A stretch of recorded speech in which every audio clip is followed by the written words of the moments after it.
Film diawali di salah satu unit apartemen. Seorang anak kecil bernama Lian marah karena meminta seekor anak anjing pada ibunya sebagai hadiah ulang tahunnya.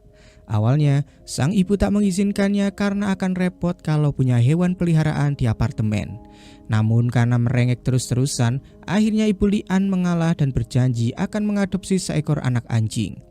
Di unit apartemen lain, terlihat seorang memencet bel pintu dan seorang wanita membuka pintu lalu bertanya siapa tamu tersebut.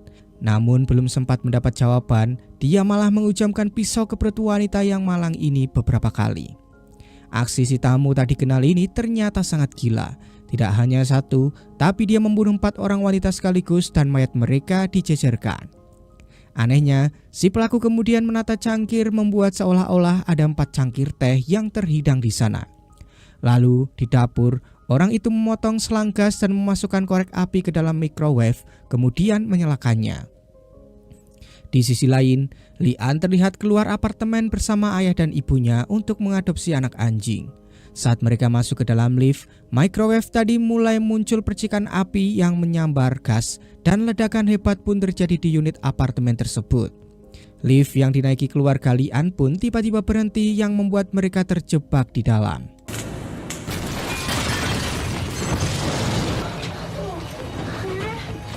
Di luar, penghuni apartemen lain berlari panik berusaha keluar dari kepungan api. Suasana pun semakin mencekam saat ledakan kedua kembali terdengar. Ayah Lian berusaha sekuat tenaga membuka paksa pintu lift tersebut. Dan saat pintu terbuka sedikit, ia meraih kaki seseorang dan memintanya untuk menyelamatkan anaknya. Lalu tak berselang lama, datang lagi seorang pria untuk menolong. Lian pun digendong keluar dan berhasil selamat, namun tiba-tiba tali lift putus yang membuat ayah dan ibu Lian jatuh dan mereka pun tak selamat.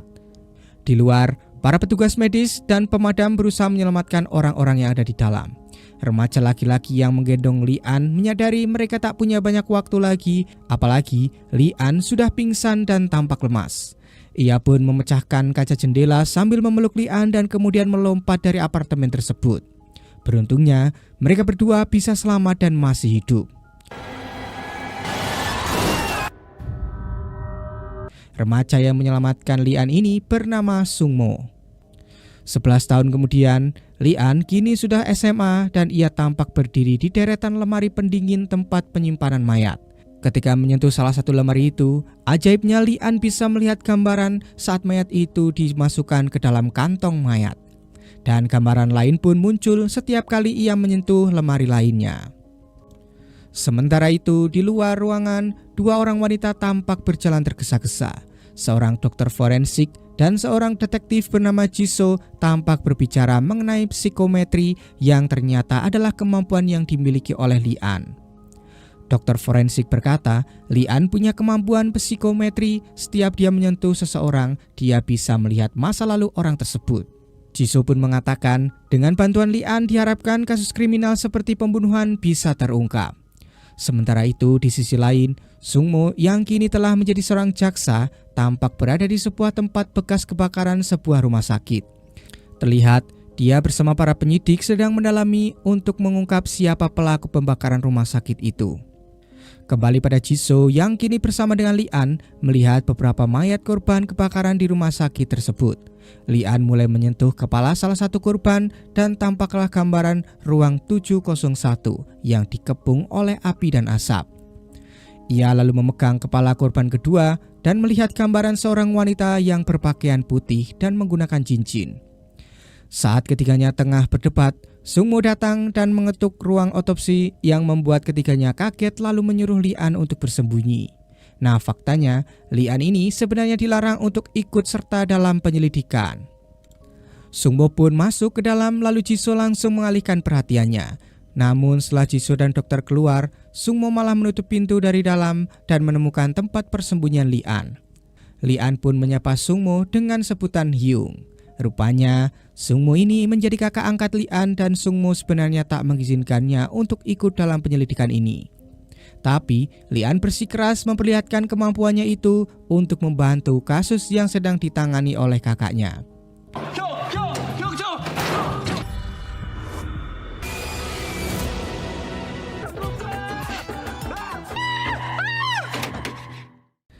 Setelah dari sana, Sungmo kembali ke kantor dan melakukan interogasi pada seorang saksi pria konsultan asuransi. Ia bercerita saat itu ia mendatangi rumah sakit untuk bertemu dengan seorang pasien. Dia kaget ketika mengintip dari luar, ia melihat seorang wanita menusukkan pisau kepada pasien lain lalu menyiramkan bensin kemudian menyulut api. Pria itu pun langsung berlari memanggil para petugas yang kemudian melakukan evakuasi. Pelaku yang diceritakan itu bernama Nyonya Song. Ternyata dia punya riwayat sering mengamuk di rumah sakit. Dalam kasus ini, diduga Nyonya Song melakukan pembunuhan kemudian akhirnya mengakhiri hidupnya sendiri. Namun, Jisoo masih merasa ada yang janggal dengan kasus ini. Saat polisi lainnya memberi saran untuk menutup kasusnya, Jisoo menolak dan mengatakan bahwa terlalu dini untuk menutup kasus ini. Dia berpendapat kasus ini mirip seperti kasus yang terjadi 11 tahun yang lalu di sebuah apartemen. Lalu tiba-tiba seorang kepala polisi yang ternyata adalah ayah dari Jisoo membentak anaknya itu. Aksi Jisoo ini membuat marah sang ayah karena merasa bahwa putrinya meragukan kredibilitasnya pada kasus 11 tahun yang lalu itu. Menurut para polisi, kasus itu sudah selesai karena pelaku sudah tertangkap dengan bukti adanya darah korban pada baju si pelaku. Scene lalu akan berpindah ke seorang remaja wanita yang terlihat turun dari mobil dengan menggunakan masker dan pakaian serba hitam. Kemudian, ia pun masuk ke sebuah toilet umum dan berganti pakaian sekolah. Dia bernama Jae-in. Di sini, Jae-in tiba-tiba mendengar suara dari bilik sebelah yang tak disangka ada sosok pria yang mengintipnya melalui lubang kecil. Jae-in yang menyadari hal ini kemudian mengejar orang yang mengintipnya itu. Di luar, Lian yang kebetulan memakai hoodie merah juga sedang menelepon temannya dan bercerita tentang kasus kemarin bahwa dia melihat gambaran pakaian dalam. Tak berselang lama, si pelaku menabrak Lian dan langsung melihat gambaran ketika si pria ini mengintip Jae-in. Kemudian, Jae-in pun muncul dan melihat Lian yang sedang menelepon itu. Jae-in pun menyangka dialah pelakunya karena bajunya yang sama. Ia pun mengikuti Lian dari belakang sambil merekam. Sesampainya di tempat ramai, Jae-in menghadang Lian dan langsung menuduh Lian sebagai pengintip. Lian tentu saja bingung dan mencoba menjelaskan bahwa ada kesalahpahaman di sini. Namun, Jae-in memiliki rekaman saat Lian berkata jika dia melihat pakaian dalam. Jae-in pun kesal dan menendang Lian, tapi ia berhasil memegang kakinya dan tiba-tiba Lian melihat gambaran Jae-in yang sering dibully. Jae-in pun semakin marah saat Lian memegang kakinya itu. Akhirnya, Lian pun dibawa ke kantor polisi dan para polisi ternyata sudah kenal dengan Lian. Karena sewaktu SMP dulu, dia sering berbuat onar dan berkelahi. Namun untungnya, Lian akhirnya bisa bebas karena dibantu oleh Jisoo. Di dalam mobil, Jisoo menasihati Lian bahwa dirinya berusaha menolong Lian untuk menjadi seorang psikometri agar bisa membantu mengungkap kasus di kepolisian, bukannya menjadi remaja bermasalah seperti ini. Namun ternyata masalah Lian semakin bertambah. Karena di sekolah, ternyata para guru menemukan rekaman CCTV di hari Minggu dia masuk sekolah dengan melompati pagar. Ditambah lagi, ada bukti bahwa di ruang guru hari itu dimasuki seseorang dan ketika seninya ujian, Lian mendapatkan nilai yang sangat bagus. Padahal dia terkenal sebagai siswa nakal dan tidak pintar. Ini memicu kecurigaan bahwa di hari Minggu itu Lian mungkin diam-diam masuk ke ruang guru dan mencuri soal ujian. Ketika Lian sampai ke sekolah dan bertemu dengan sahabatnya, dia pun diberitahu kalau para guru memanggilnya ke kantor sekarang juga. Saat di kantor guru, tak disangka Lian bertemu lagi dengan Jae-in. Ternyata Jae-in adalah murid pindahan baru dan mulai hari ini dia bersekolah di sana. Kemudian, tiba-tiba Lian ditarik oleh guru matematikanya yang menuduh Lian mencuri soal ujian atas bukti rekaman CCTV. Tapi Lian membantah bahwa di rekaman CCTV itu dia lupa kalau itu hari Minggu. Dan kebiasaannya dia sehari-hari memang masuk sekolah dengan cara melompati pagar. Lian dan gurunya itu semakin berdebat sampai-sampai dia dipukul oleh gurunya tersebut. Beruntungnya, guru olahraga melerai keduanya dan menyuruh Lian untuk pergi.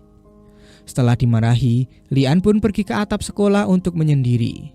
Kejadian dituduhnya Lian sebagai pencuri soal ujian itu tentu saja bisa membuatnya dikeluarkan dari sekolah, padahal dia tak melakukannya sama sekali.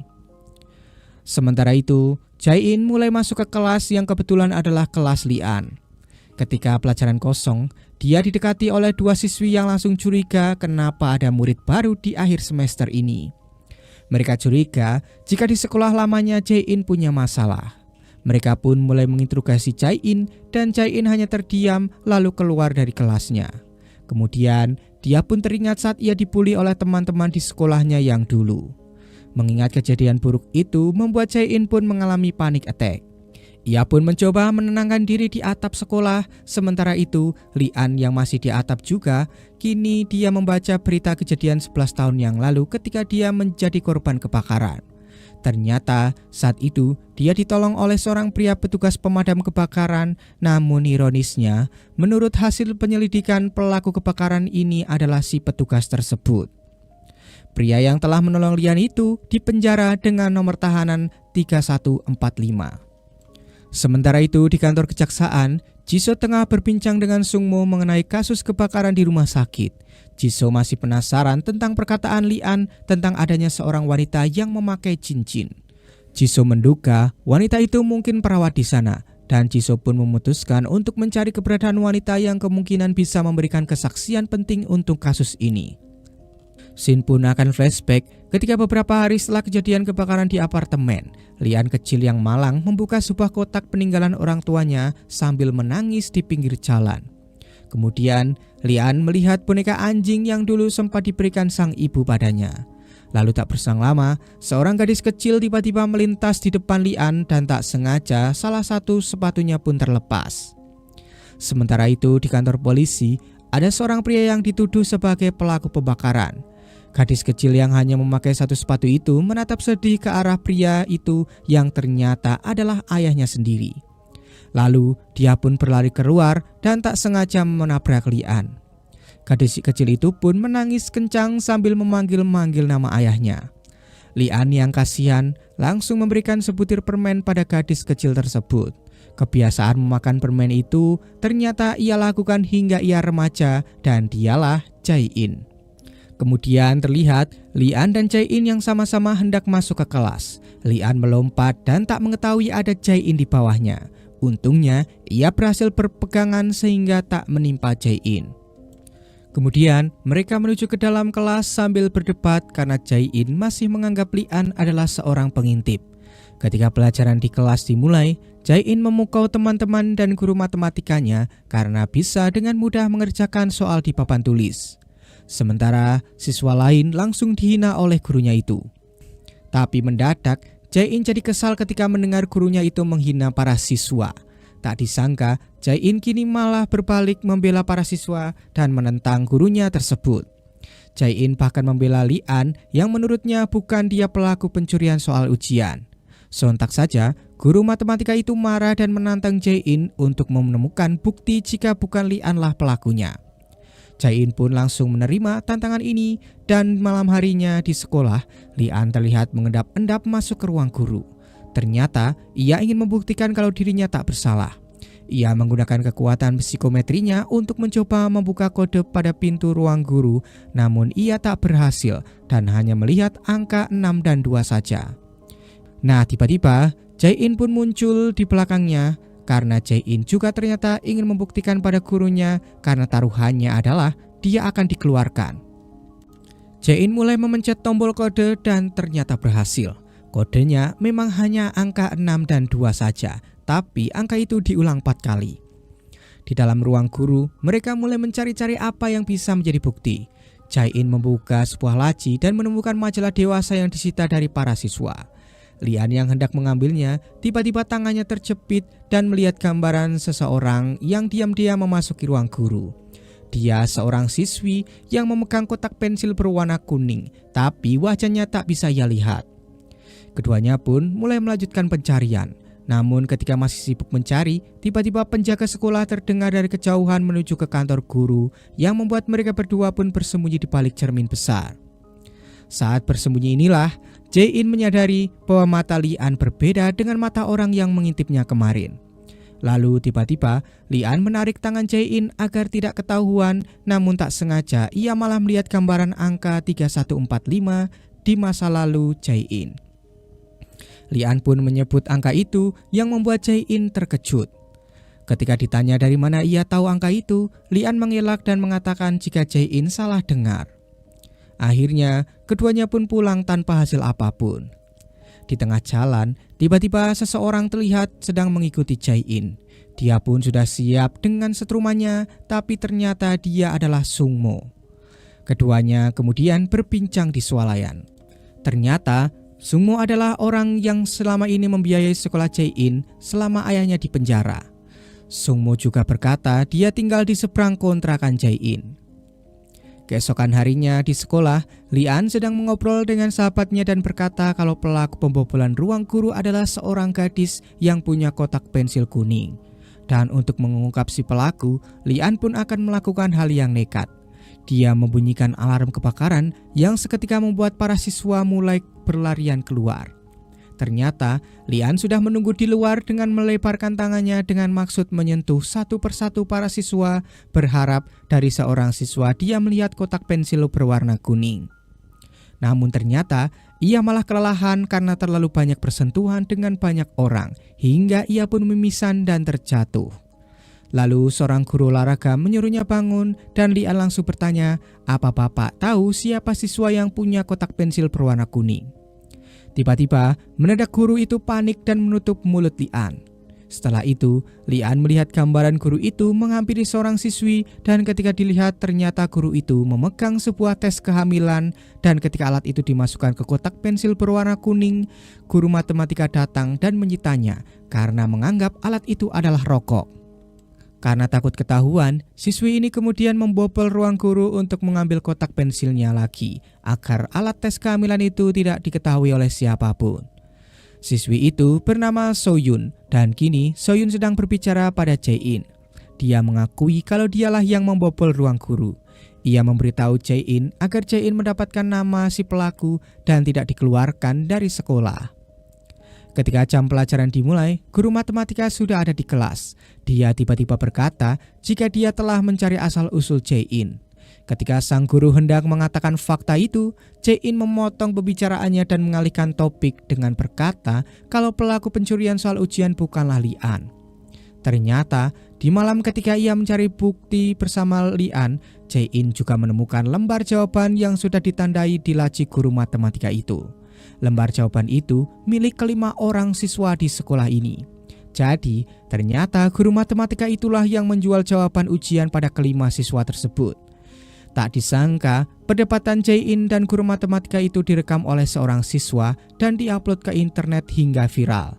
Akibatnya, guru itu kini dipecat dan ditangkap karena terbukti menjual jawaban ujian pada para siswa.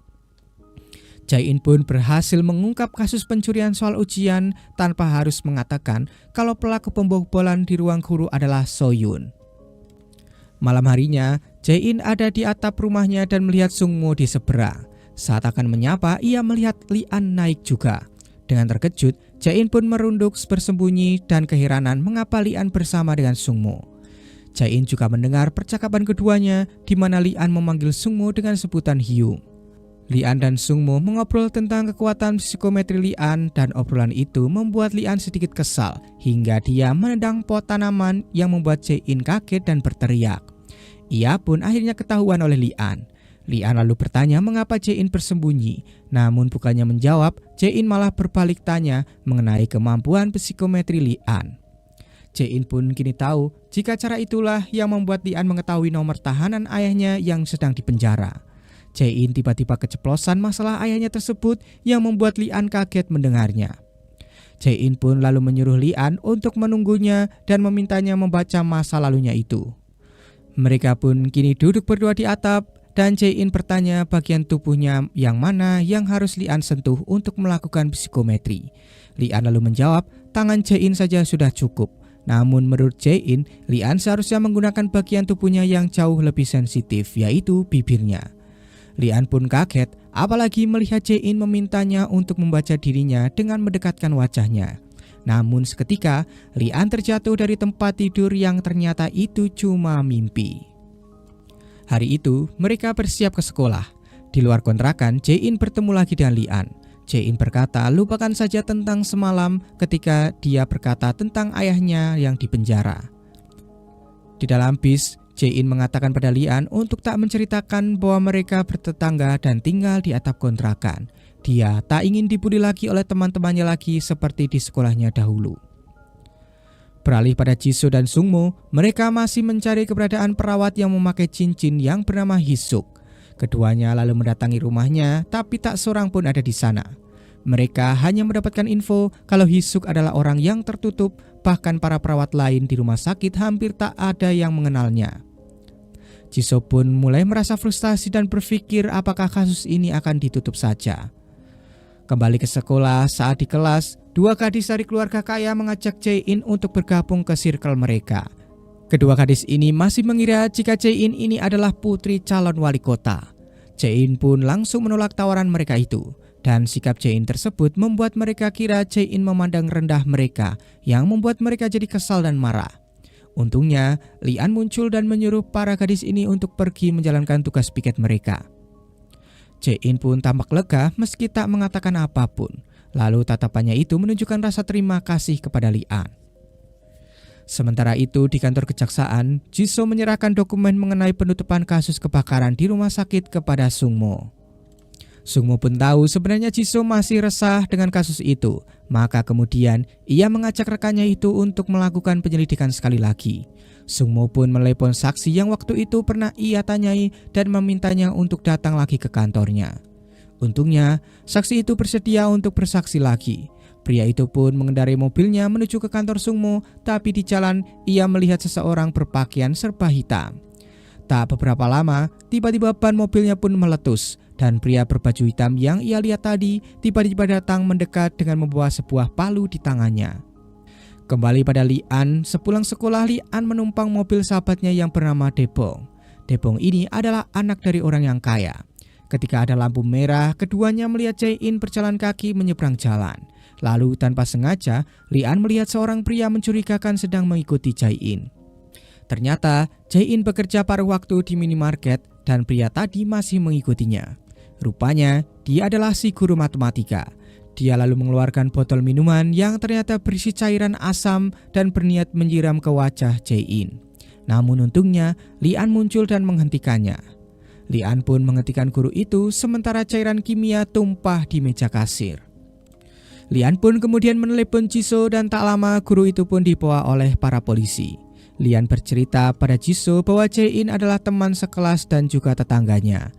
Kemudian Lian masuk ke minimarket lagi dan membeli permen kesukaan Jae-in dan menyerahkannya pada Jae-in.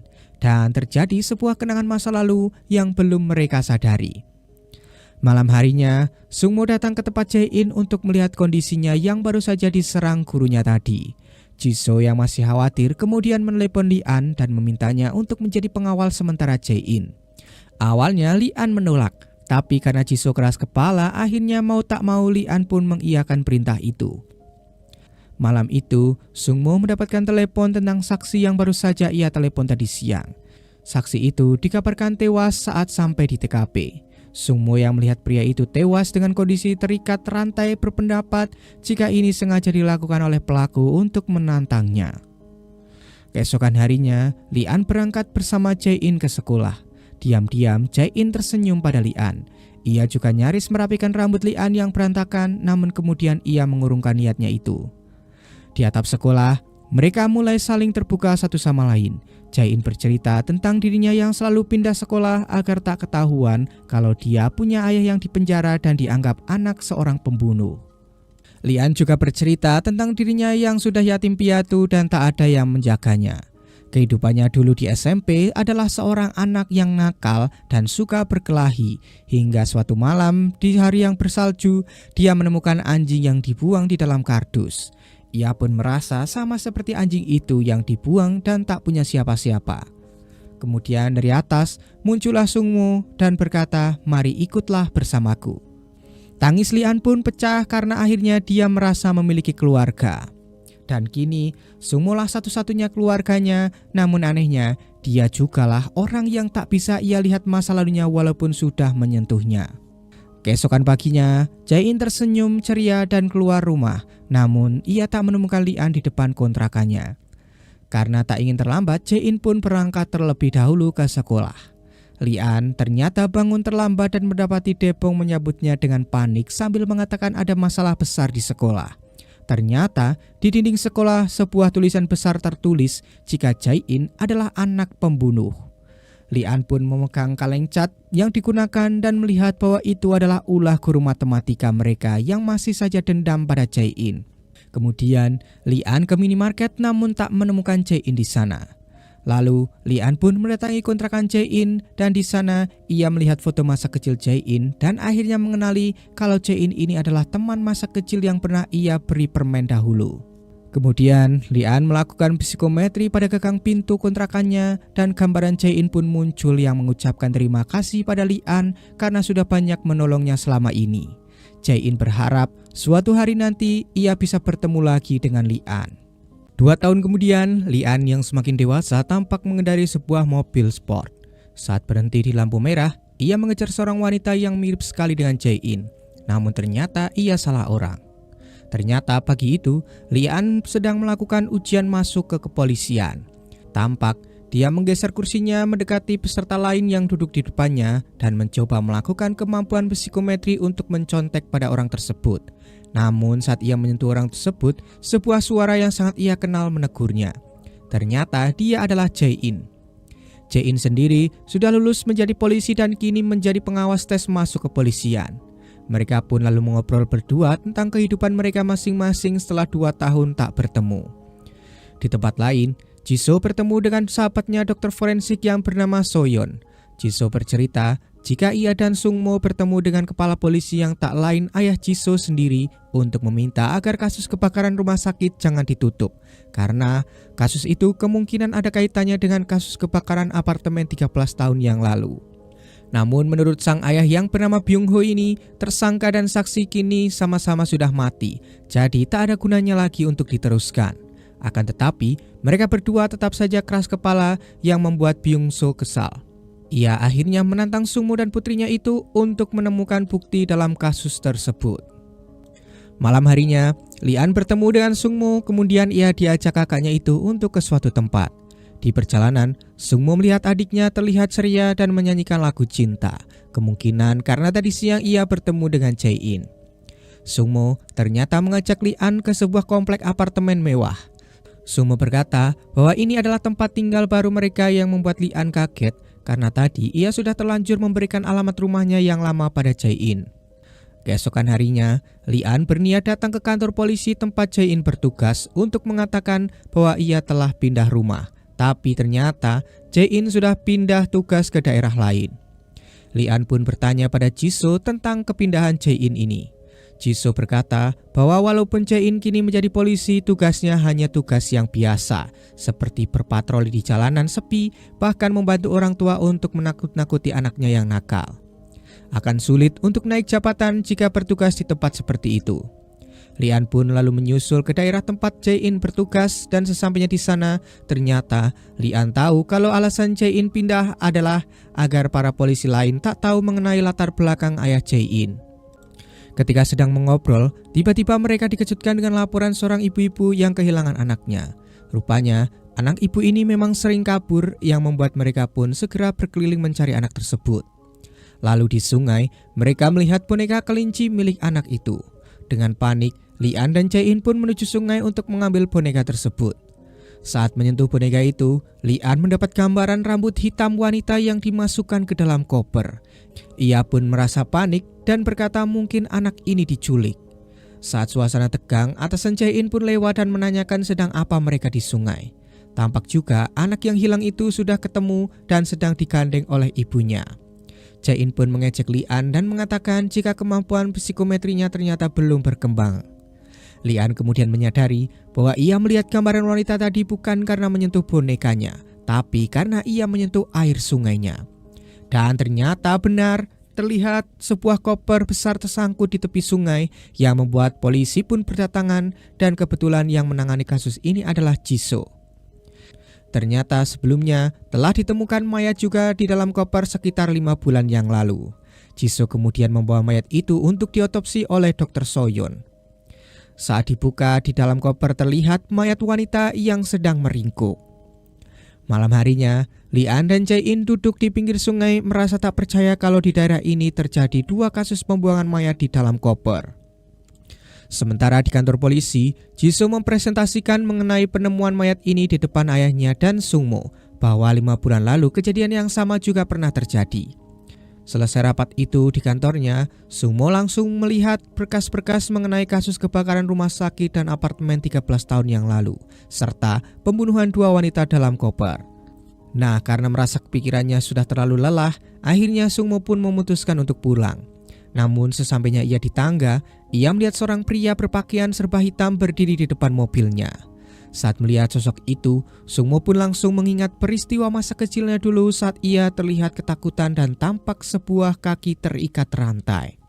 Sungmo pun bergas turun, namun orang tersebut menghilang dari tempat parkir. Sementara itu, Lee-an dan Jae-in terlihat berjalan menuju kantor dan bertemu Sungmo yang ternyata sudah menunggu mereka. Tapi tak jauh dari mereka, seorang pria tadi lagi-lagi memperhatikannya dari truk. Mereka bertiga pun mengobrol dan di sini Lee-an belum tahu kalau Sungmo selama ini membiayai sekolah Jae-in. Ketika mereka naik lift, Lee-an menghindari untuk menyentuh benda secara langsung. Sungmo pun mengatakan kalau Lee-an ingin mengasah kemampuannya, dia harus membiasakan diri untuk menyentuh benda secara langsung. Karena itulah, sesampainya di rumah, Sungmo mengunci pintu dari luar dan meminta Lee-an menebak kode pintunya. Dengan kekuatan psikometrinya, kode itu pun bisa Lee-an tebak dan tersadar angkanya adalah angka tanggal lahir Lee-an. Seketika, suasana pun menjadi suram karena tanggal ulang tahun Lee-an adalah tanggal kejadian kebakaran apartemennya, hari di mana orang tuanya meninggal. Sementara itu, seorang pria berpakaian serba hitam turun dari mobil jasa kirim paket. Pria itu kemudian masuk ke apartemen membawa sebuah kotak. Sesampainya di depan unit apartemen Lee-an dan Sungmo, ia membuka paket itu dan diam-diam memasang CCTV di dalam alarm asap. Di sisi lain, Lee-an, Sungmo, dan Jae-in mengobrol tentang psikometrinya Lee-an. Sungmo berterus terang meminta bantuan Jae-in untuk meningkatkan kemampuan psikometrinya itu. Namun Jae-in belum bisa mengiyakan permintaan Sungmo tersebut.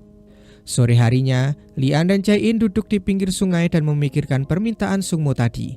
Jika Jae-in bersedia melatih, dia harus menyentuh dan masa lalu Jae-in pasti akan terbaca. Jae-in masih bimbang apakah masa lalunya siap untuk dibaca karena itu penuh dengan kesedihan termasuk pembulian dan ayahnya yang masuk penjara. Jae-in pun masih belum bisa menjawab permintaan Sungmo tersebut. Sesampainya di apartemen, Lee-an bertemu dengan Sungmo yang berkata bahwa ia kini juga menangani kasus mayat di dalam koper. Lee-an pun langsung semangat dan ingin ikut membantunya, tapi Sungmo melarangnya dan pergi sendiri. Lee-an yang tak peduli mulai mengendarai mobilnya untuk mengejar sang kakak agar bisa diikut sertakan. Namun di jalan, Lee-an dihalangi oleh truk jasa pengiriman barang. Ketika Lee-an hendak memeriksa truk itu, tiba-tiba truk itu kabur yang membuat Lee-an pun mengejarnya. Hingga akhirnya mereka pun berhenti di tempat yang sepi. Ketika Lee-an memeriksa truknya, tak ada seorang pun di sana. Tapi tiba-tiba dari arah tak terduga si pria muncul dan langsung menusuk Lee-an. Lee-an pun berhasil menyentuh wajah si pria dan melihat gambaran ternyata si pria sudah mengikuti Sungmo sejak lama. Bahkan dia terlihat saat kejadian kebakaran apartemen 13 tahun yang lalu. Sayangnya pria itu berhasil kabur dan Lee-an pun dibawa ke rumah sakit. Ketika Sungmo dan Jisoo sampai di rumah sakit, Lee-an berkata jika pria ini sudah mengikuti Sungmo sejak lama. Untungnya penusukan itu tak mengenai organ vital Lee-an dan kini ia sedang berada di ruang perawatan. Sungmo dan Jisoo lalu pergi menemui dokter forensik karena ada informasi terbaru mengenai mayat di koper. Sesampainya di ruang otopsi, Jisoo dan Sungmo dikejutkan dengan identitas si mayat. Ternyata itu mayat Hisok, seorang wanita perawat yang waktu itu Jisoo cari-cari. Namun yang lebih anehnya lagi adalah hasil otopsi menyatakan bahwa mayat Hisok sudah meninggal sejak 5 tahun yang lalu. Dan ini membuat pertanyaan siapakah Hisok yang dilihat Lee-an melalui psikometrinya 2 tahun yang lalu. Kembali ke rumah sakit, Lee-an kini sedang dalam masa pemulihan. Ia lalu mendengar seseorang mendatangi kamarnya. Dia berpikir itu adalah Sungmo, maka ia pun bermaksud untuk mengejutkannya. Ketika ia masuk, Lee-an langsung menggulungnya dengan tirai, namun ketika dibuka ternyata itu adalah Jae-in. Keadaan pun langsung canggung dan mereka pun tersipu malu. Di sini, Jae-in berkata jika dia akhirnya setuju untuk melatih Lee-an agar kemampuan psikometrinya meningkat. Setelah mengobrol, Jae-in pun pulang diantar oleh Li-an sampai di luar rumah sakit. Saat kembali ke kamar, Li-an kembali menyentuh tirai dan melihat gambaran kejadian tadi. Ternyata Jae-in juga tersipu malu ketika dipeluk dari balik tirai. Ketika Jae-in sedang menunggu bis, ternyata ia bertemu dengan Sung-mo. Sung-mo pun menawarinya untuk mengantarkannya pulang, namun sebelum itu Sung-mo membawa Jae-in ke kantornya. Di sana, ia menyerahkan jurnal berisi catatan perkembangan kemampuan Li-an selama ini karena Jae-in sudah menyetujui permintaan Sung-mo untuk melatih Li-an. Keesokan paginya, Jae-in pun pergi mengunjungi ayahnya di penjara. Awalnya mereka saling terharu karena sudah lama tak bertemu. Namun ketika Jae-in berkata ia akan mengungkap kebenaran siapa pelaku kebakaran di apartemen 13 tahun yang lalu, ayahnya malah marah dan mengatakan agar Jae-in tak melakukannya. Dengan tegas, sang ayah pun berkata jika dialah yang melakukan pembakaran apartemen itu. Tapi tentu saja Jae-in tahu ayahnya itu berucap agar Jae-in terhindar dari bahaya. Kembali pada Li-an, akhirnya dia sudah sembuh total dan kini bisa pulang. Ia dijemput oleh Dae-pong dan menaiki mobil pergi menuju ke suatu tempat. Ternyata mereka mengunjungi kantor Jae-in untuk melatih psikometrinya. Jae-in kemudian mengajak Li-an ke perpustakaan dan memberikan setumpuk buku tentang hukum dan kriminologi untuk Li-an agar ia baca dan pelajari. Jae-in melakukan ini agar Li-an bisa melihat sesuatu secara lebih objektif tentang sebuah kasus. Hari itu, Li-an membaca banyak buku hingga ia pun tertidur. Ia pun lalu terbangun karena mendengar suara ponselnya berdering. Jisoo menelepon dan mengajak Li-an untuk membantu kasus wanita di dalam koper beberapa waktu yang lalu. Li-an dan Jae-in pun mendatangi Jisoo di ruang otopsi dan jenazah wanita di koper ada di hadapan mereka dan siap untuk Li-an baca masa lalunya. Namun sebelum itu, ia ditahan oleh Jae-in dan Jae-in berkata untuk mendapatkan gambaran psikometri yang akurat, Li-an harus mengetahui dulu mengenai latar belakang korban. Ia pun meminta Jisoo membawakan berkas lengkap kasus ini dan Jisoo pun segera mengambil berkas tersebut. Saat di dalam lift, ia malah bertemu dengan Sung-mo dan mengatakan bahwa Jae-in dan Li-an sekarang ada di ruang otopsi. Sementara itu di apartemen, pria misterius itu datang lagi. Dan karena dia sudah memasang CCTV di sana, dia pun tahu kode pintu apartemen Sung-mo. Di dalam, ia melihat foto Sung-mo kecil dan ibunya lalu berbisik, "Aku telah menemukanmu." Kembali ke ruang otopsi, terlihat Li-an sedang membaca berkas kasusnya. Setelah selesai membaca, ia mulai melakukan psikometri pada mayat di depannya itu. Ia lalu melihat wanita tua tergeletak di lantai yang dikelilingi oleh 3 pria berbaju hitam. Lalu seorang pria lain membawa palu mendekat dan kemudian dengan kejam memukulkan palu itu ke wanita yang malang. Li-an pun kaget dan membuka matanya, kemudian ia teringat jika ia melihat pria itu di foto berkas tadi. Ternyata dia adalah saksi yang waktu itu ditanyai bernama Ga-byung. Jisoo berkata, Ga-byung juga dibunuh tepat sebelum Sung-mo yang akan menemuinya beberapa waktu lalu. Tiba-tiba, Li-an tampak kesakitan lalu jatuh pingsan karena terlalu lelah tepat ketika Sung-mo masuk. Beralih di penjara, ayah Jae-in tampak menatap kosong ke arah jendela. Pikirannya pun kalut setelah terakhir kali ia membentak Jae-in kemarin. Lalu tanpa diduga, ayah Jae-in malah masuk ke kamar mandi dan gantung diri. Kembali ke ruang otopsi, Li-an akhirnya tersadar kembali. Sejauh ini, perkembangan kasus yang mereka pahami adalah Ga-byung disuruh oleh seseorang untuk membunuh Hisok asli agar Hisok palsu bisa menggantikannya dan masuk ke dalam rumah sakit. Penyelidikan kasus kematian mayat di koper pun selesai dan dilanjutkan keesokan harinya. Li-an dan Jae-in kemudian menunggu taksi di pinggir jalan. Lalu tiba-tiba Jae-in mendapatkan telepon bahwa ayahnya mencoba mengakhiri hidupnya. Sontak saja, hal itu membuat Jae-in mengalami panik attack hebat. Melihat hal itu, Li-an pun bingung dan hanya bisa menggunakan jaketnya untuk menutupi kepala Jae-in lalu memeluknya. Di dalam kamar rumah sakit, Jae-in melihat ayahnya terbaring lemah di ranjang. Ternyata, ia gagal melakukan aksinya itu dan masih bisa diselamatkan. Namun sang ayah malah meminta putrinya itu untuk pergi, tapi Jae-in dengan sabar meraih tangan ayahnya dan mengingatkan sang ayah agar ia kuat. Jae-in juga berjanji akan menemukan bukti kalau ayahnya itu tak bersalah. Setelah menjenguk ayahnya, Jae-in menemui Li-an dan mengajaknya untuk pulang. Ketika Li-an sampai di apartemennya, ia menyentuh tombol kunci pintu dan melihat gambaran pria yang menusuknya masuk ke dalam apartemennya. Lian langsung waspada dan bertanya-tanya untuk apa pria itu masuk ke apartemennya. Ia pun mencoba mencari di sekeliling rumah, termasuk ke kamar Sungmo, namun tak menemukan siapapun di sana. Kemudian, Lian menemui satpam apartemen dan bertanya apa ada seseorang yang masuk ke apartemennya. Ia juga meminta rekaman CCTV pada penjaga, namun ternyata tepat rekaman di unit mereka, rekaman itu mendadak rusak. Keduanya pun kemudian kembali ke apartemen dan mengetahui bahwa satu-satunya barang yang hilang adalah foto Sungmo dan ibunya. Sungmo pun akhirnya mengutarakan sesuatu yang sudah lama ia pendam. Ketika remaja, Sungmo ternyata ingin kabur dari Korea karena ada seseorang pria yang selalu mengincarnya. Tapi Sungmo tak bisa menceritakan lebih detail siapa pria itu atau apa tujuannya. Bahkan Sungmo berkata, dulu saking takutnya dia pada pria itu, dia tak segan-segan akan membunuhnya jika melihatnya lagi. Lalu di tempat lain, di sebuah gudang tua, seorang pria parubaya yang memakai baju serba hitam dan topi tampak mengelus foto Sungmo dan ibunya. Sementara itu di kantor Jae-in, Jisoo datang ke sana untuk mengobrol dengannya. Jisoo berkata Sungmo sudah menceritakan mengenai siapa ayah Jae-in sebenarnya. Jae-in bercerita saat itu ayahnya melakukan penyelidikan terhadap tragedi kebakaran apartemen 13 tahun yang lalu. Namun ayah Jae-in yang justru dituduh jadi tersangka saat jaketnya ditemukan dalam kondisi berlumuran darah korban. Maka dari itu, Jae-in juga ingin meminta bantuan psikometri Lian untuk memastikan apa yang sebenarnya terjadi. Beralih pada Lian, ia melihat kakaknya minum obat dan ia penasaran obat apa itu. Sungmo mengatakan jika itu hanya untuk sakit kepala. Setelah minum obat, Sungmo pun keluar untuk pergi ke kantornya. Ketika hendak memasuki lift, langkahnya pun terhenti. Ia lalu kembali menuju unit apartemennya dan tak disangka Sungmo berbicara tepat menghadap ke alarm asap yang sudah dipasangi CCTV oleh si pria itu.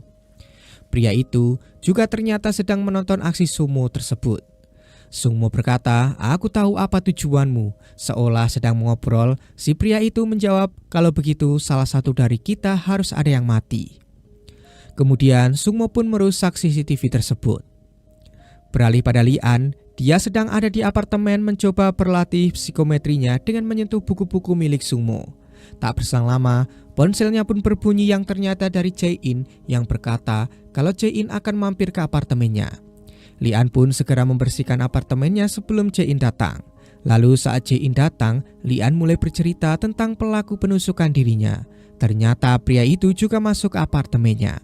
Sementara itu di sebuah gedung kosong, Sungmo ternyata berhasil menemukan tempat si pria itu.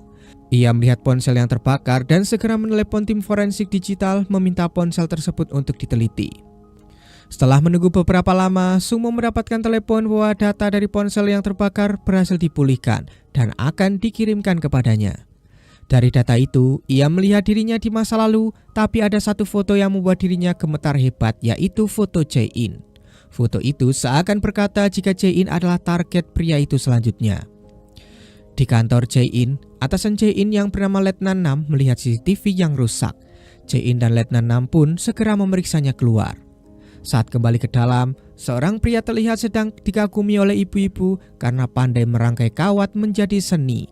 Namun saat pria itu menoleh, ternyata dia adalah musuh Sungmo dan pelaku penusukan Lian. Kembali ke apartemen, Lian kembali sedang berlatih psikometrinya dengan menyentuh buku-buku Sungmo. Di salah satu buku, Lian melihat gambaran ketika Sungmo kecil sedang belajar bersama ibunya. Terlihat Sungmo kecil bertanya apa itu rasa sakit.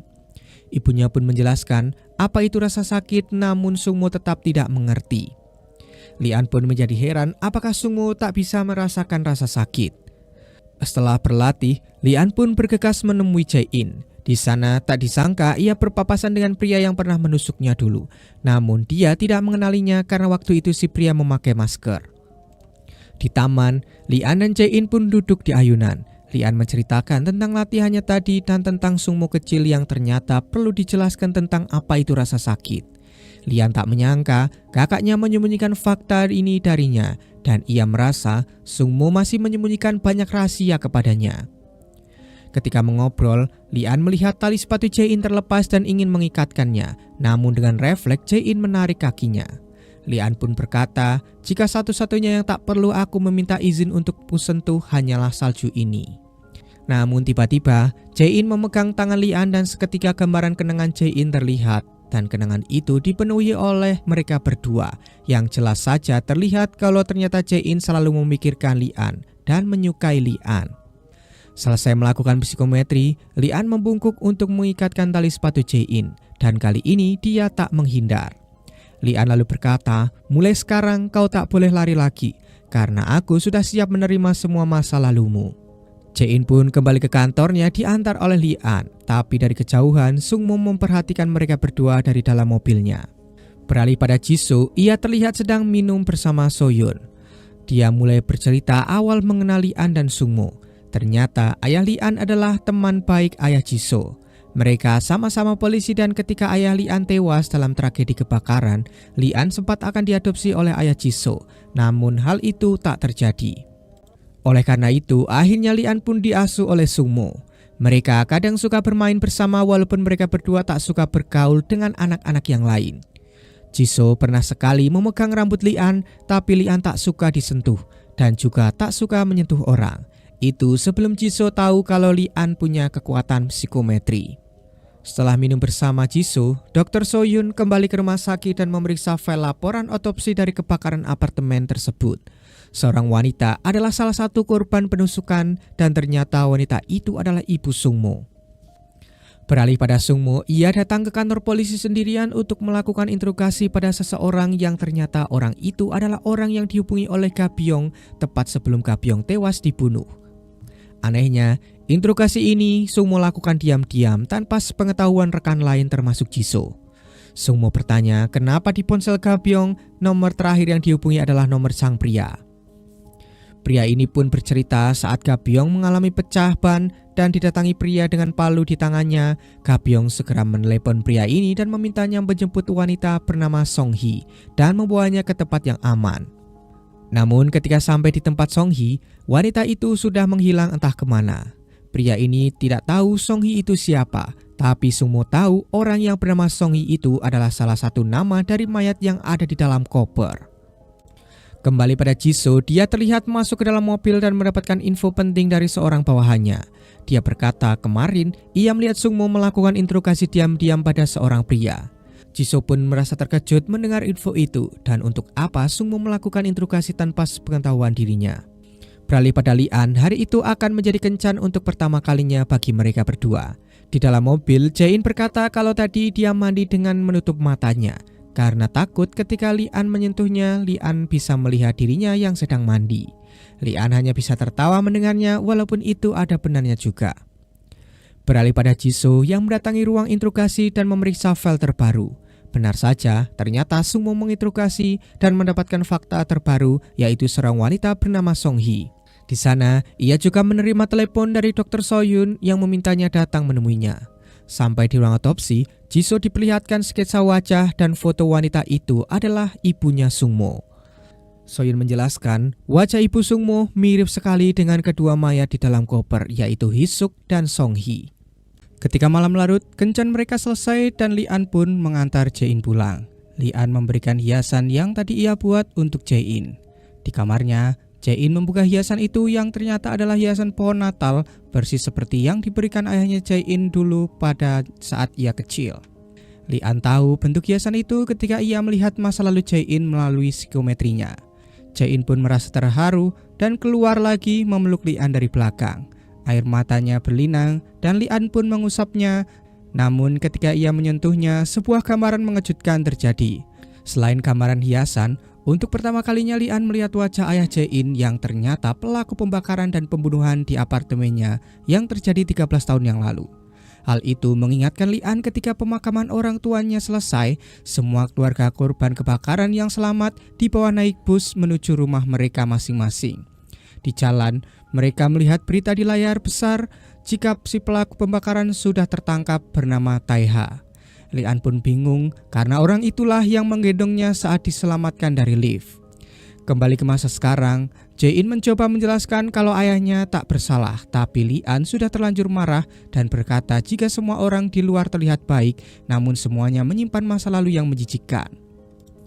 Jae-in mencoba kembali menjelaskan lagi tapi emosi Lee-an sudah meluap-luap. Ia bahkan tak peduli ketika Jae-in terjatuh dan memanggil-manggil namanya.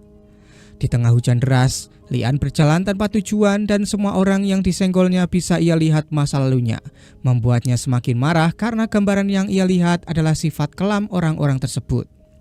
Sementara itu, Jisoo mendapat laporan jika Sungmo akan menemui seorang wanita bernama Songhee, tapi itu mustahil karena Songhee adalah nama dari mayat di dalam koper. Jisoo pun mencoba menyelidiki lebih jauh dan akhirnya mendapatkan fakta kalau sebenarnya wanita yang akan ditemui Sungmo adalah ibu Sungmo, dan ibu Sungmo yang bernama asli Enju selama ini memalsukan namanya menjadi Songhee. Keesokan paginya, Jae-in datang ke kantor, kemudian datanglah Daebong menanyakan kemana Lian dan kemarin ia tak bisa untuk dihubungi. Daebong curiga sepertinya Jae-in dan Lian sedang bertengkar. Saat sedang patroli, karena sedang kacau dan tak berkonsentrasi, Jae-in mengalami kecelakaan kecil dan kakinya pun terkilir. Ia pun kembali ke kantornya, sementara itu Lian sedang berada di makam orang tuanya. Dalam keadaan kacau, ia teringat lagi semua kenangannya bersama Jae-in. Perasaannya pun campur aduk antara membenci dan juga mencintainya. Lian tahu ini semua bukanlah salah Jae-in, namun kebencian di hatinya pada ayah Jae-in sudah sangat besar sekali. Malam harinya, Lian mendatangi bekas apartemen yang terbakar dulu yang saat ini sudah diperbaiki. Dia memencet lift lantai 7 dan mencoba melakukan psikometri di sana, namun tak terlihat apa-apa. Lalu tiba-tiba, ia melihat Jae-in juga datang ke sana yang membuat Lian pun refleks bersembunyi darinya. Ternyata, Jae-in juga naik ke lantai yang sama untuk memandang sekitar dengan tatapan yang sedih, kemudian pergi dari sana. Saat Lian sudah di apartemennya, bel pun berbunyi. Ternyata Daebong datang mengunjunginya. Lian bercerita bahwa cintanya pada Jae-in sudah begitu dalam, padahal ia berjanji akan menjaga dan memberikan kenangan indah pada Jae-in. Namun sekarang ia malah melukainya. Beralih pada Jae-in, dia ditelepon Jisoo dan bertanya apa dia sudah tahu di mana Sungmo berada. Jae-in akhirnya bercerita juga tentang pertengkarannya dengan Lian dan tak mengerti kenapa Sungmo sengaja membuatnya berkenalan dengan Lian. Jae-in lalu kemudian ingat tadi pagi ia bertemu Sungmo. Sungmo berkata, ia tahu betul bahwa ayah Jae-in tak bersalah, namun sekarang ia meminta Jae-in bersabar karena sebentar lagi kasus kebenaran akan segera terungkap. Sungmo lanjut berkata ia akan pergi ke suatu tempat untuk mengungkap siapa pelaku sebenarnya. Setelah mengingat itu semua, Jae-in pun keluar rumah berniat ke tempat Lian, tapi tak disangka ia bertabrakan dengan si pria misterius dan ponselnya pun terjatuh. Jisoo kemudian menelepon Lian dan Jisoo memberitahu Lian bahwa Sungmo saat ini mungkin sedang mencari ibunya yang masih hidup. Ternyata ibu Sungmo selama ini hidup dengan identitas palsu yaitu Hisok dan Songhee. Artinya kemungkinan ibu Sungmo membunuh kedua wanita itu dan menggunakan identitas mereka berdua. Jisoo juga meyakinkan Lian kalau ayah Jae-in bukanlah pelaku pembakaran apartemen. Setelah mendengar semua penjelasan Jisoo, Lian pun bergegas menemui Jae-in ke kantornya, tapi tak ada siapapun di sana. Lian mencoba menelepon Jae-in, tapi ia malah mendengar ponsel Jae-in di pinggir jalan. Kemudian Lian melakukan psikometri pada ponsel itu dan melihat wajah orang yang telah menusuknya kini menculik Jae-in. Di tempat lain, Jae-in tampak terbaring di dalam bathtub besar dengan tangan terikat tali dan kaki dirantai. Saat Jae-in sadar, ia melihat pria itu mendekatinya kemudian mengambil palu besar dari tasnya. Jae-in pun hanya bisa menatapnya penuh ketakutan dan pria itu langsung memalu sebuah paku besar untuk merantai kaki Jae-in. Beralih pada Lian, ia berjalan sepanjang gang dan menyentuh temboknya untuk mendapatkan penglihatan mengenai Jae-in. Sementara itu para polisi sudah dikerahkan untuk mencari Jae-in. Jisoo yang sudah terlanjur menyusul Sungmo sedang berada di atas kapal dan hanya bisa memantau lewat telepon saja. Para polisi pun lalu memblokade jalan-jalan di sekitar daerah itu dan memeriksa semua mobil yang lewat. Dan benar saja, si pria terlihat mengendarai mobilnya meninggalkan Jae-in yang masih terikat. Sayangnya para polisi tak tahu wajah si pria itu hingga ketika mereka memeriksa mobil si pria dan tidak menemukan apapun yang mencurigakan, si pria pun dibiarkan lewat begitu saja. Mereka pun baru tahu ketika menyuruh pria itu pergi yang membuat para polisi pun bergegas mengejarnya. Sementara itu, ternyata Jae-in berusaha ditenggelamkan oleh si pria di bak air mengalir sementara kaki dan tangannya terikat. Untungnya, Lian akhirnya menemukan petunjuk di sebuah pintu gudang yang melihat gambaran Jae-in yang diculik karena Jae-in sebelumnya menyentuh pintu tersebut. Lee-an pun datang tepat waktu dan langsung mencoba melepaskan ikatan Jae-in. Akhirnya, dia pun bisa diselamatkan walaupun sudah pingsan karena tenggelam. Lee-an pun segera membawanya dengan ambulan, sementara itu si pria yang dikejar ternyata berhasil kabur karena ia meninggalkan mobilnya di pinggir jalan. Kembali pada Jae-in, dia mulai sadar dan Lee-an selalu menemani di sampingnya. Hubungan mereka yang sempat renggang kini juga kembali membaik karena Lee-an kini sudah tahu kalau ayah Jae-in bukanlah pelaku pembakaran apartemen. Keesokan harinya, Jisoo sudah sampai lagi di Seoul dan langsung menjenguk Jae-in. Ia juga menceritakan perkembangan si pria yang kabur dan kini pihak polisi sedang mencari sidik jarinya yang sempat tertempel di mobil. Sedikit demi sedikit, mereka kini mulai tahu kalau kasus ini terjadi sebenarnya adalah pertarungan antara Sungmo dan si pria. Untuk itu, mereka kini memutuskan untuk mencari tahu masa lalu Sungmo, di mana Sungmo dulu tinggal sebelum tinggal di apartemen yang kebakaran. Mereka juga akan mencari ibu Sungmo, Enju, karena wanita itulah akar permasalahan permusuhan Sungmo dan si pria. Dalam kesempatan itu, Jisoo juga meminta maaf pada Jae-in karena ayahnya menangkap orang yang salah. Setelah beberapa waktu berlalu, akhirnya Jae-in keluar dari rumah sakit dan bisa kembali bekerja. Jisoo tiba-tiba datang ke kantor Jae-in dan berkata jika mereka akan melakukan penyelidikan di kantor ini saja, karena sebenarnya Jisoo sudah keluar dari penyelidikan resmi. Sungmo pun sedang mengajukan cuti dan entah sekarang ada di mana. Jadi mereka kini hanya bertiga menyelidiki kasus tersebut. Jisoo berhasil mendapatkan info kalau sebelum Sungmo dan ibunya tinggal di apartemen mereka sering berpindah tempat, lalu mereka pun mengunjungi satu tempat yang dicurigai pernah menjadi tempat tinggal mereka.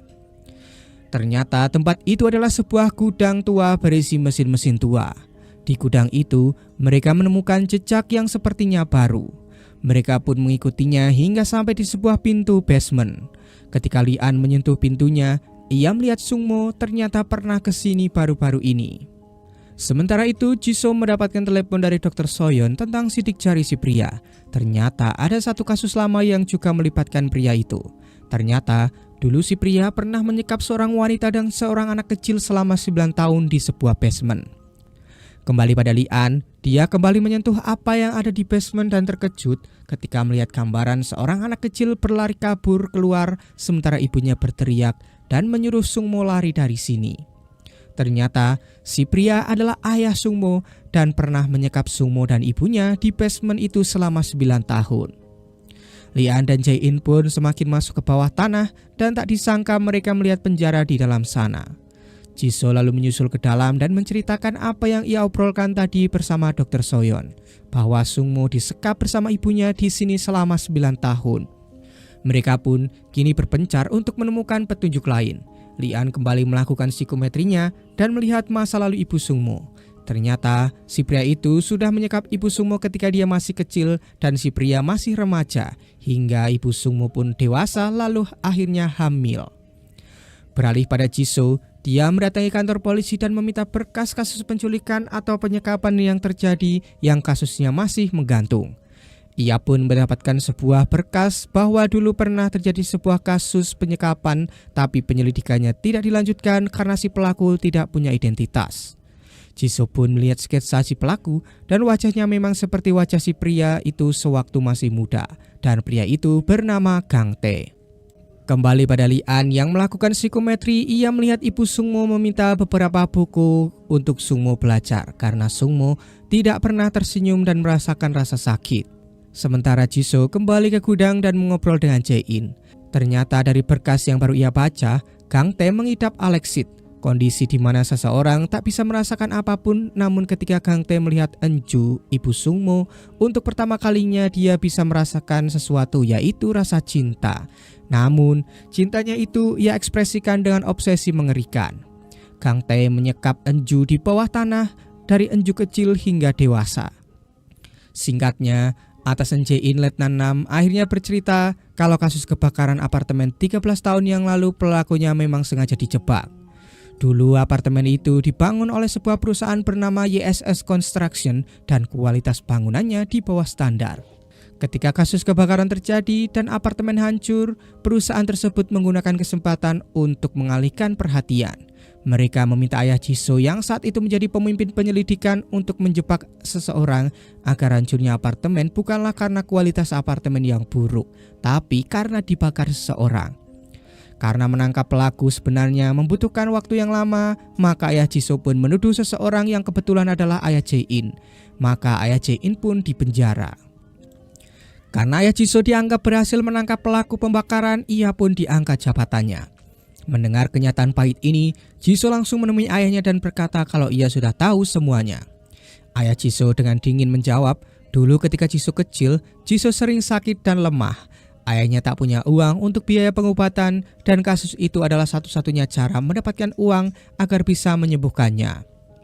Seketika, Jisoo pun dihantam kenyataan baru bahwa ayahnya memang sengaja salah tangkap, tapi itu semua demi dirinya. Esok harinya, Lee-an dan Jae-in kembali memeriksa berkas kasus Gang Tae.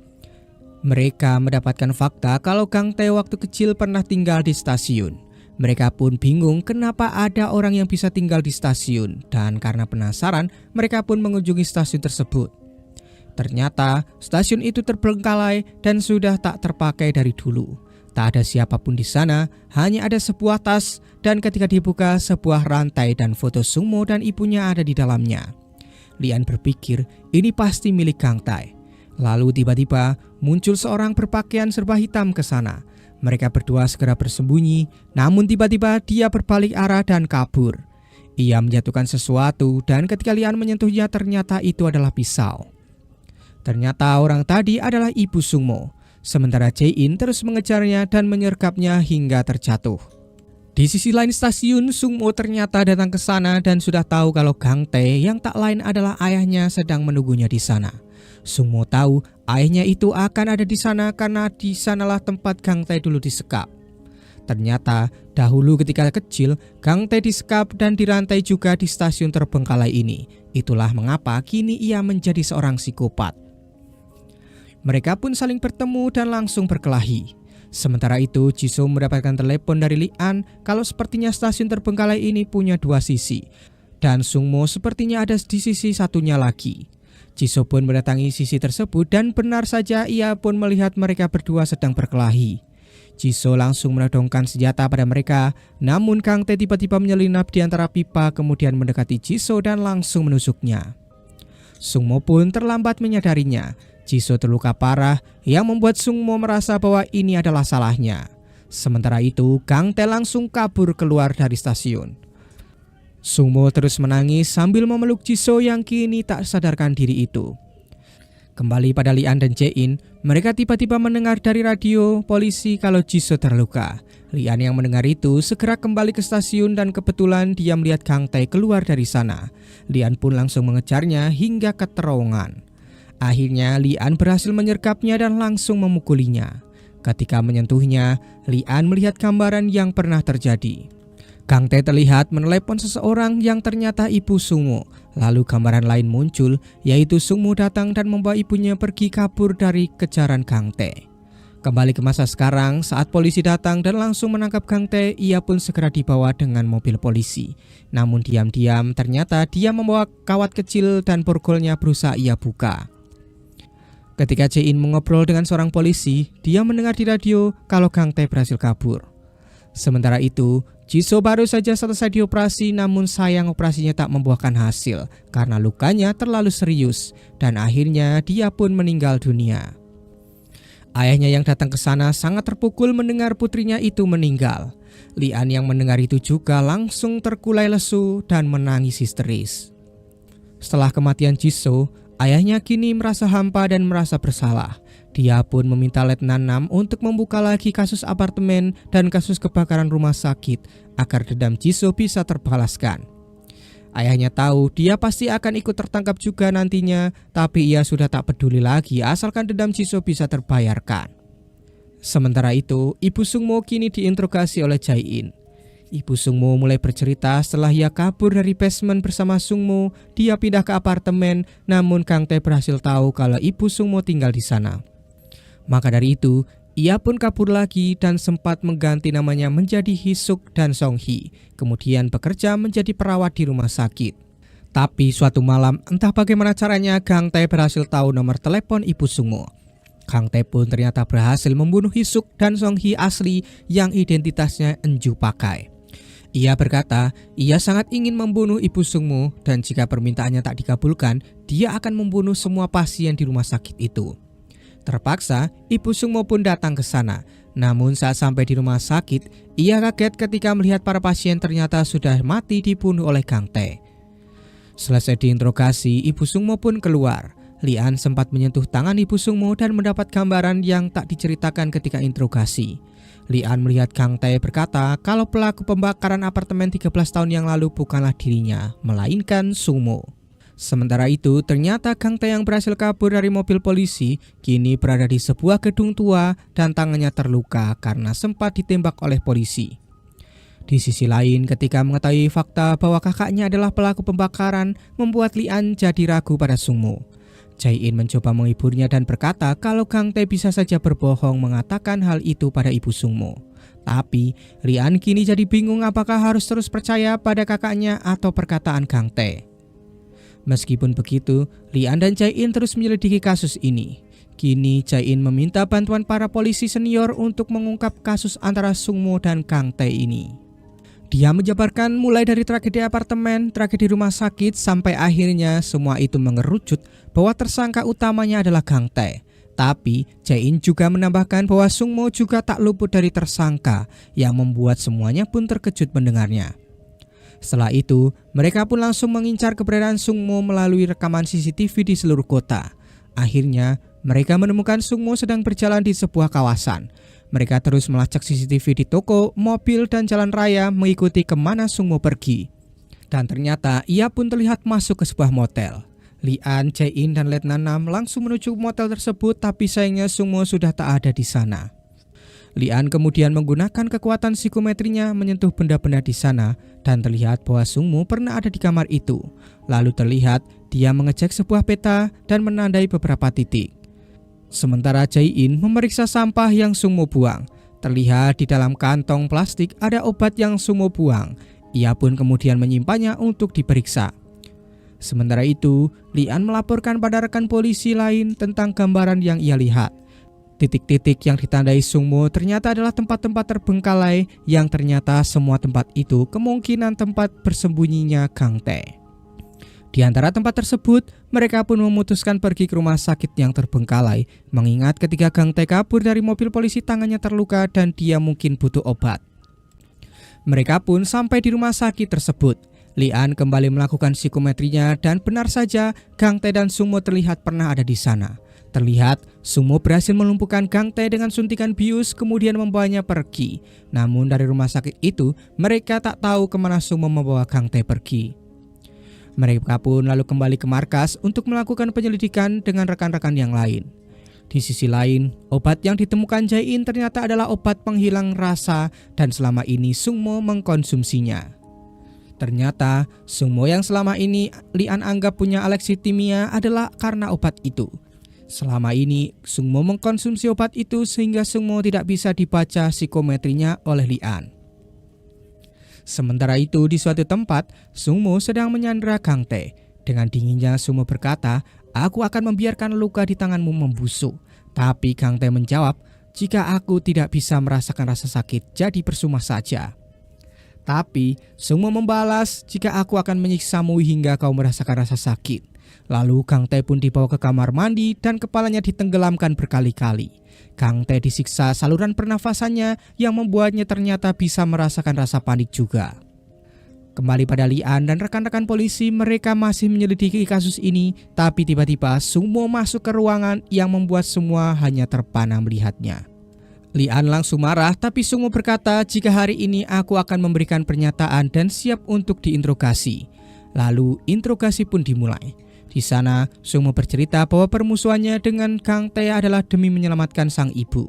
Selama ini, Gang Tae mencoba melindungi ibunya dan membawanya pergi dari suatu tempat ke tempat lain untuk menghindari dari Gang Tae.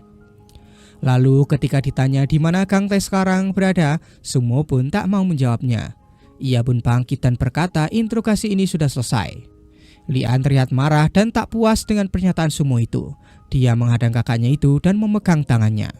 Untuk pertama kalinya, Lian bisa membaca kakaknya itu karena Sungmo sudah tak mengkonsumsi obat penghilang rasa lagi. Gambaran pun terlihat di sebuah ruangan, Gang Tae terikat dan disekap. Tapi psikometri Lian ini tak bisa dijadikan alat bukti di persidangan nanti. Mereka pun harus mencari bukti nyata kalau Sungmo memang menyekap Gang Tae. Maka untuk sementara Sungmo dibiarkan pergi, tapi Sungmo lebih dulu menjemput ibunya di sel. Ia pun membawa pergi ibunya disaksikan oleh Lian dan yang lainnya. Lalu Sungmo membawa ibunya ke apartemen miliknya. Tak lama kemudian, Lian dan juga Jae-in datang ke sana. Sekali lagi, Lian memegang tangan Sungmo dan kali ini terlihat gedung-gedung di tengah kota. Kemudian Lian bertanya di mana Gang Tae berada, apakah Sungmo membunuhnya. Sungmo tak menjawab apapun, membuat Lian kesal dan memukul kakaknya itu. Di dalam mobilnya, Lian ingat gambaran gedung-gedung tersebut. Lian menyimpulkan itu adalah pandangan Sungmo ketika ia melihat kota dan sedang berdiri di suatu tempat. Bisa jadi tempat itu adalah tempat disekapnya Gang Tae. Berbekal kesimpulan itu, Lian dan Jae-in pun kini mulai memeriksa tempat-tempat yang cocok yang jika dia berdiri, dia akan melihat pemandangan yang sama yang dilihat di gambaran Sungmo.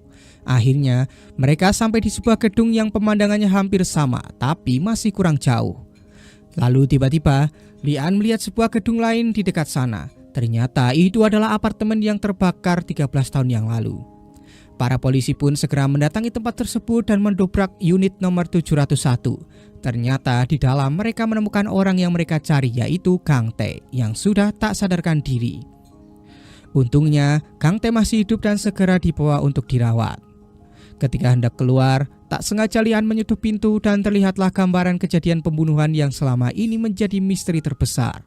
Saat itu, Sungmo remaja sudah tahu kalau Gang Tae akan mendatangi apartemen mereka untuk merebut ibunya lagi. Ia pun segera menyuruh ibunya pergi dulu agar dia bisa membereskan Gang Tae. Setelah itu, ia masuk ke unit 703 yang kebetulan ada acara minum teh dan ibu Sungmo diundang ke sana. Sungmo berpura-pura mewakili ibunya yang berhalangan hadir. Tak lama, Gang Tae pun datang melewati unit itu menuju unit Sungmo. Sampai di unit Sungmo, Gang Tae tak menemukan ibu Sungmo yang membuatnya pergi meninggalkan sebuah koper yang ia bawa. Ketika dirasa aman, Sungmo kembali ke unitnya dan melihat koper itu. Di dalamnya ada mayat seorang wanita yang terbakar, korek api dan juga pisau. Di saku mayat itu ada KTP ibu Sungmo. Ternyata Gang Tae ingin menculik ibu Sungmo lalu membakar apartemen.